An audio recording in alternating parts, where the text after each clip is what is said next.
ಇವತ್ತಿವರೆಗೆ ತನಿಖೆ ಸರಿಯಾಗಿ ಆಗ್ತಾಯಿಲ್ಲ. ಹಾಗಾದರೆ ನ್ಯಾಯ ಸಿಗಲಿಕ್ಕಿಲ್ಲೇನು?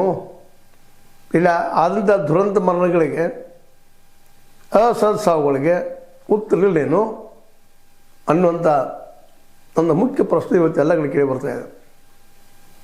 ನಿಜವಾಗಿಯೂ ಈ ಪ್ರಶ್ನೆಯಲ್ಲಿ ಬರಬಾರ್ದಾಗಿತ್ತು. ಯಾಕೆ ಬರ್ತಾಯಿದೆ? ಇಷ್ಟಲ್ಲೇ ತನಿಖೆ ಒಂದು ಹಂತಕ್ಕೆ ಬರಬೇಕಾಗಿತ್ತು. ಇಲ್ಲ, ಎಲ್ಲೂ ಕಾಣ್ತಾ ಇಲ್ಲ. ಹಾಗಾಗಿ ನ್ಯಾಯ ಸಿಗಲಿಕ್ಕಿಲ್ವಾ? ಇದು ಹೊಸ ಪ್ರಶ್ನೆ ಐತಿ, ಸ್ಟಾರ್ಟ್ ಆಗಿಬಿಟ್ಟದ. ಇಷ್ಟೆಲ್ಲ ಪ್ರಯತ್ನ ಮಾಡ್ತಾ ಇದ್ದಾರೆ. ಎಲ್ಲರೂ ಬಂದು ಸಾಕ್ಷಿ ಹೇಳ್ತಾಯಿದ್ದಾರೆ, ಇನ್ನೆಲ್ಲ ಮಾಡ್ತಾಯಿದ್ದಾರೆ. ಸಾಕ್ಷಿದಾರರನ್ನ ಇವತ್ತು ಅಪರಾಧನಾಗಿ ಮಾಡುವಂಥ ಇನ್ನು ಸಾಕ್ಷಿದಾರರು ಬಂದು ಸಾಕ್ಷಿ ಹೆಂಗೆ ಹೇಳ್ತಾರೆ ಇಲ್ಲೇ ಅಂದರೆ ರಾಜಕಾರಣಿಗಳು, ಧಾರ್ಮಿಕ ವಲಯದ ಮುಖಂಡರು ಅಥವಾ ಧರ್ಮವನ್ನು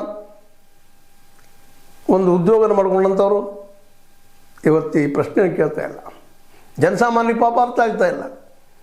ಕೇಳೋ ಪ್ರಶ್ನೆ ಅಂತ ಇಂತಹ ದೇವಸ್ಥಾನಕ್ಕೆ ಬಂದಂಥವರು ಸಾಯಲಿಕ್ಕೆ ಬರ್ತಾರ? ಅದು ನೇತ್ರಾವತಿ ನದಿಯಲ್ಲಿ ಅನೇಕ ಸಾವುಗಳಾಗಿದ್ದಾವೆ, ಇನ್ನೂ ಆಗ್ತಾ ಇದ್ದಾವೆ. ಯಾಕೆ?